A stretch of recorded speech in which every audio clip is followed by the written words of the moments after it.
Quito finalizó la tercera semana de junio con aproximadamente 5.000 casos confirmados de COVID-19 tras el procesamiento de más de 16.000 muestras. De acuerdo con el reporte de actualización del Comité de Operaciones de Emergencia Provincial, la capital ha registrado un aumento considerable de contagios en contraste con el mes de mayo. Además, Quito concentra el 95% de decesos por el COVID-19 de la cifra total que se contabiliza en la provincia de Pichincha. La noticia requiere profundidad. En Notimundo están los protagonistas de la noticia. Y para conversar sobre esto, saludamos al doctor Manuel Gibaja, jefe de la Unidad de Cuidados Intensivos del Hospital Eugenio Espejo. Doctor Gibaja, muy buenas noches. Gracias por acompañarnos en este espacio informativo. Le saluda María del Carmen Álvarez. Buenas noches, ¿cómo está? Muchísimas gracias por la invitación. Doctor, el ministro de Salud, Juan Carlos Ceballos, no se ha cansado de repetir que el contagio se encuentra controlado. Sin embargo, cada vez más vemos que los números siguen aumentando y que además la necesidad de acceder a camas en los hospitales y a unidades de cuidados intensivos cada día es mucho mayor. Preocupa pues obviamente a los ciudadanos en esta situación el colapso del sistema de salud en la ciudad de Quito, cuando ya tenemos información de que se encuentra operando al límite de su capacidad. A ver, la situación, digamos, ha presentado de la siguiente manera. Cuando el semáforo cambió a amarillo, e inclusive yo diría antes, lamentablemente, todos fuimos testigos que aunque el semáforo no cambió, el confinamiento pues disminuyó de manera importante. Y pues evidentemente cuando esto pasó, los casos iban a aumentar. Y eso es lo que estamos mirando. Esto ha hecho que al aumentar los casos también la necesidad de atención en cuidado intensivo sea mayor, pues porque como sabemos, al haber más casos, más o menos un porcentaje, el 20% de pacientes requieren una hospitalización y de esos un porcentaje pues va a cuidado intensivo.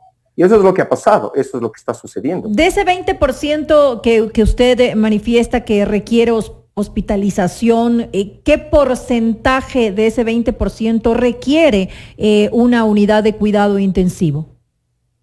Un poco, María del Carmen, le voy a referir lo que ha pasado, ¿no? Porque es variable.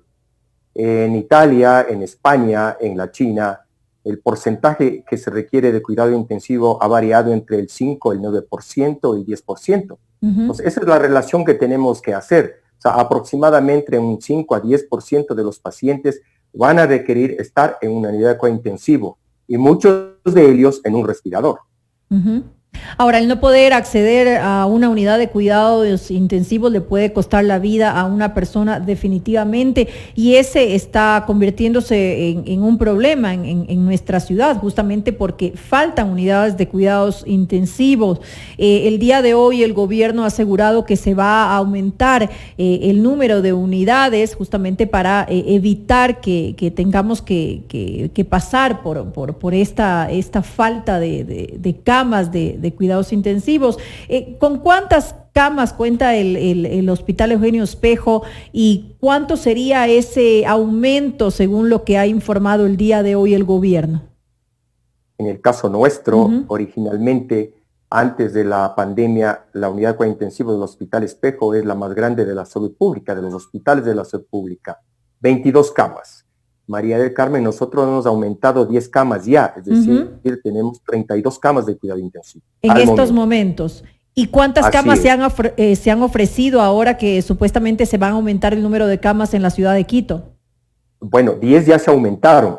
Ahora hay que calcular cuántas más se puede aumentar. Ahora es importante decir algo, María del Carmen. El aumentar una cama de cuidado intensivo va ligado a una cantidad importante de personal con experticia, a una cantidad importante de inversión en equipamiento y a una cantidad importante en medicación e insumos que son costosos. Todo eso es cuando aumentamos una cama de cuidado intensivo. Entonces, la verdad es que no es fácil también el aumento de camas de cuidado intensivo, ¿no? Y ese es un problema al que se ha visto enfrentado el Ecuador, Latinoamérica e inclusive los países europeos, ¿no? Eso significa que no solamente se debe considerar aumentar una cama, sino que a la par hay que aumentar justamente lo que usted dice, otros equipos, otras herramientas, incluso personal, para que pueda atender a esas camas que se están aumentando. Justamente con relación a esto, entonces, ¿usted considera que cuántas camas más se podrían aumentar aparte de esas 32 que tienen al momento, contando con todos estos adicionales que usted nos está comentando? Aprovecho también para mencionar algo, María del Carmen, antes de continuar. En el imaginario se ha popularizado el hecho del respirador. Y en el imaginario popular se cree que si compramos 100 respiradores la situación se ha solucionado. Con lo que dije anterior, insisto que no se trata solamente de comprar el respirador, porque esto está atado a una serie de otros factores que hacen que el paciente pueda ser atendido de una manera adecuada. Ahora, yo no soy epidemiólogo, pero es difícil de predecir. Es evidente que al momento las camas de cuidado intensivo requieren aumentarse. Lo que se ha aumentado ya no es suficiente. Ahora se habla de un aumento de unas 30 camas más aproximadamente. Uno debería prever que esas 30 camas podría abastecer lo que está pasando, pero podría no ser así, porque también hay otros factores que están en juego, ¿no? Como usted conoce, el seguir de manera estricta las normas que van a evitar que lleguemos a esto. Por eso hay un meme por ahí que dice que es preferible una mascarilla que un respirador. Ahora, ¿qué cantidad de tiempo puede permanecer una persona en una unidad de cuidados intensivos? En algún momento yo lo había conversado esto y me habían dicho que eso variaba mucho y incluso podía extenderse hasta unos 30, 40 días. ¿Eso ha ocurrido, por ejemplo, en el Hospital Eugenio Espejo? Déjeme contarle como antecedente, como promedio, un paciente de cuidado intensivo antes de la pandemia, enfermo grave, pero de otras situaciones, en el caso particular, por ejemplo, de mi unidad, era de 7 días, en promedio, más menos, ¿no? Pero en promedio. Los pacientes COVID, nuestra unidad de cuidado intensivo a la fecha ha ingresado ya a 140 pacientes COVID en respirador. Es un número importante desde que empezó en marzo. Recuerde usted que mi unidad fue la que recibió al primer paciente COVID positivo de la ciudad. El promedio de paciente, de este tipo de paciente COVID, actualmente es de 13 días.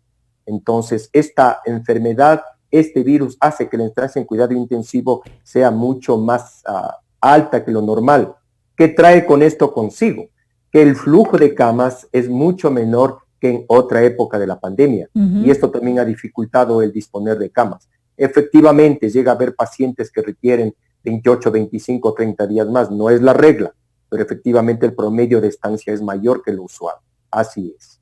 ¿Cuándo deben acudir los ciudadanos que presentan síntomas a los hospitales? Porque obviamente hay diferentes casos, hay pacientes que presentan sintomatología muy leve y en cambio hay pacientes que no acuden con la oportunidad de vida y lamentablemente al no recibir el tratamiento adecuado, al esperar demasiado tiempo, fallecen porque obviamente no son atendidos de la forma en la que deberían haber sido atendidos. ¿Cómo se puede saber en qué momento uno debería acudir a un hospital? Usted, por ejemplo, tuvo el COVID-19, según conozco, tuvo una sintomatología leve, no necesitó de hospitalización, pero ¿qué recomendaciones se puede dar a los ciudadanos para que no exageren tampoco esperando hasta el último momento para ingresar a los hospitales y buscar la ayuda necesaria? A ver, un antecedente importante que hay que tomar en cuenta es cuáles son los pacientes que cuando se infectan de COVID se complican más fácil. Como ya se ha mencionado varias veces, son la gente de mayor edad, sobre todo de más de 65 años. Los pacientes que tienen sobre todo 2 enfermedades previas, hipertensión arterial y diabetes, y aquellos pacientes con obesidad mórbida. Entonces, un caso positivo o que tiene sintomatología con estos antecedentes, hay que tener mucho más ojo, mucho más cuidado. Ahora, cuando un paciente con síntomas sospechosos o ya positivo desarrolla dificultad para respirar, ese es el signo de alarma. Inmediatamente hay que acudir al hospital.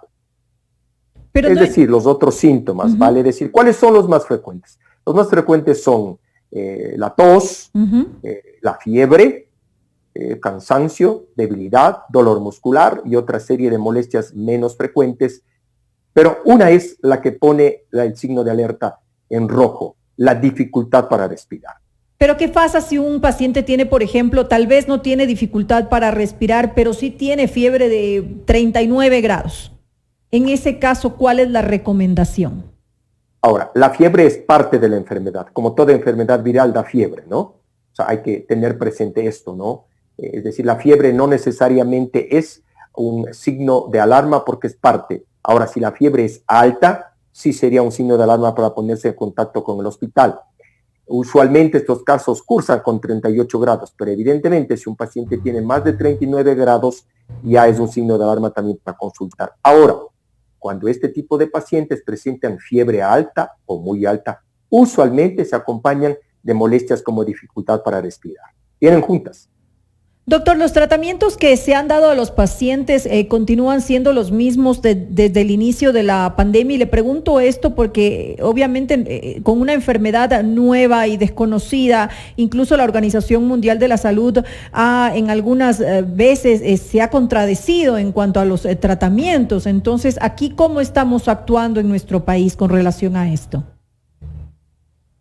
A ver, yo no sé si la OMS se ha contradecido. Es importante conocer que de pronto aparece una enfermedad nueva, con una virulencia inusitada, una capacidad de contagio con menor letalidad que los otros coronavirus, pero con una capacidad de contagio impresionante, lo cual lleva, claro, a que haya más pacientes en los hospitales. Entonces, ante esta situación, ante una enfermedad nueva y ante pacientes sumamente graves como los que vemos, digamos, los grupos médicos del mundo empezaron a intentar con varios tratamientos que en el laboratorio resultaban positivos, pero no en el ser humano porque no había la suficiente investigación. Por eso es que se empezó a optar por algunos de estos tratamientos. ¿Y cuál es Sin embargo, continúe, por favor. Sin embargo, con el paso de las semanas y con ya mayor investigación, nos fuimos dando cuenta que algunos tratamientos que a un comienzo aparentemente funcionaban, sino que algunos incluso eran peligrosos. De tal manera que se han cambiado las pautas de tratamiento. Vale decir, nosotros no usamos cloroquina ni hidroxicloroquina, no la usamos. No usamos ya acitromicina, que fue una idea a un comienzo. No usamos ya los antivirales que en el laboratorio se demostró desde hace mucho tiempo que iban bien en el virus del VIH y tenían alguna infección aquí. Se dejaron de usar. Todas esas cosas a la fecha se han dejado de usar. Y con este nuevo descubrimiento de la dexametasona, corríjame si estoy diciéndole bien el nombre, que se dio hace pocos días, ¿se está probando esto aquí en nuestro país? La publicación preliminar que la dexametasona funciona tiene apenas de esta semana. Es una comunicación preliminar. El reporte definitivo todavía no ha salido en una revista científica respetable y de alto impacto. Por tanto, todavía es una publicación preliminar. De tal manera que parecería ser que la dexametasona en el paciente grave puede tener beneficios en la mortalidad. En el caso de inmunidad, estamos evaluando para ver si la incorporamos al tratamiento. Quisiera también referirme rápidamente al plasma de convalecientes, que también se ha popularizado mucho. Igual, no hay pruebas hasta el momento que esto funcione. Está estudiándose, pero de los reportes preliminares todavía no tenemos pruebas de que este funciona. Y del antiviral específico que se está estudiando, el Remdesivir, todavía los estudios no han demostrado de que tenga un efecto positivo. De tal manera que al momento el tratamiento más efectivo del paciente grave es el de soporte bien llevado. ¿Qué podemos decir en estos momentos del Hospital Eugenio Espejo antes de concluir esta entrevista? ¿Cómo se encuentra? ¿Estamos al límite de la capacidad en el hospital? Efectivamente, estamos al límite de la capacidad. Y esta es la realidad no solo del Eugenio Espejo, sino de los hospitales de la salud pública de Quito. ¿Qué significa que estamos al límite de la capacidad, doctor? ¿Cuántas camas tenemos disponibles aún? Le voy a hablar, por ejemplo, de qué es lo que entiendo yo por al límite en el caso de cuidado intensivo, que es lo que conozco con mayor cercanía.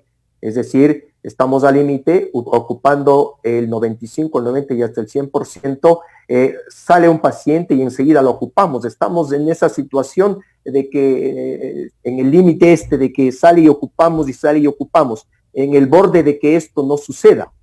Eso es lo que llamamos alivio. Es decir, que estamos atravesando una situación alarmante en estos momentos en el hospital. Desde luego, ¿no? Y en los otros hospitales, y entiendo que el señor ministro de Salud también se ha referido a que estamos al límite en este sentido, ¿no? Por eso es que han hablado de que de manera urgente se necesita ampliar las camas de cuidado intensivo, ¿no? ¿Y cómo se vive el día a día en el hospital? ¿Cuál es la situación del personal que allí trabaja? Al principio, pues había mucho temor al contagio, había muchos problemas emocionales por parte de quienes enfrentaban esta enfermedad todos los días. ¿Cómo está eso al momento? Mire, le voy a hablar en el caso de mi hospital y de mi unidad. Nosotros llevamos ya 3 meses manejando pacientes COVID graves. Efectivamente, como usted señala, hemos ido perdiendo el miedo al problema, pero en cambio el cansancio también está al límite. 3 meses atender a este tipo de pacientes es una situación, primero de trabajo muy sobrecargada, luego de tensión emocional muy fuerte. Ya nos encontramos cansados también, sobre todo centros como el nuestro. Y como está la situación, parece ser que vamos a necesitar incluso mayor trabajo y mayor carga emocional. Esto quiero enfatizar para que la comunidad entienda que parte de la solución es también la comunidad. No es posible que se lean en las noticias algunas situaciones que me da a entender que la gente piensa que esto ya pasó. Sí, lamentablemente eso, como usted lo ha dicho, doctor, se ha dado en nuestro país, en varias de las ciudades que pasaron del semáforo rojo al color amarillo, lamentablemente en una situación en la que se esperaba mayor responsabilidad por parte de los ciudadanos, pues no se ha dado en algunos momentos y eso está causando todas las complicaciones en el sistema de salud, justamente como usted lo acaba de mencionar hace un momento. Espero pues que la situación vaya mejorando y que las unidades de cuidados intensivos en los hospitales aumenten y que también, pues como usted lo dijo hace un momento, que la gente cobre conciencia y se cuide y cuida a los demás. Así mismo es, pues, sí habría que insistir esto, insistir también lo que pues, en otras oportunidades han dicho, no creer lo que se lee en redes sociales y demás. La mayoría de informaciones respecto a tratamientos no tiene ninguna base científica y por el contrario puede ser peligrosa.